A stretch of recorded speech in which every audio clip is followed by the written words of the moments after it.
आज बनाए हैं blueberry muffins. They are full of protein and gluten free. Blueberry bites बनाने के लिए मैं ले रही हूँ 1 cup cottage cheese, 2 tablespoon of hung curd, 1 egg, 2 tablespoon of honey, a pinch of salt, half teaspoon of vanilla essence। अब हम इन सबको अच्छे से मिला लेंगे। सारे इंग्रेडिएंट्स अच्छे से मिल गए हैं। मैं इसमें बेकिंग पाउडर, बेकिंग सोडा कुछ भी नहीं डाल रही हूँ। अब हम इसमें हाफ कप ब्लूबेरी डालेंगे और धीरे से इसको मिक्स कर लेंगे जिससे ये टूटे ना। मेरी ट्रे रेडी है। अब हम इसमें स्पून से डालेंगे।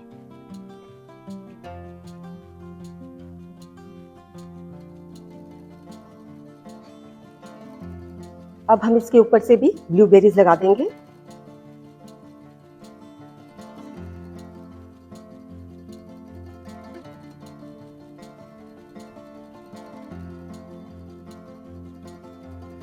अब हम इसे प्री हीटेड ओवन में 175 डिग्री के टेम्परेचर पर 20 to 25 मिनट्स के लिए बेक करेंगे।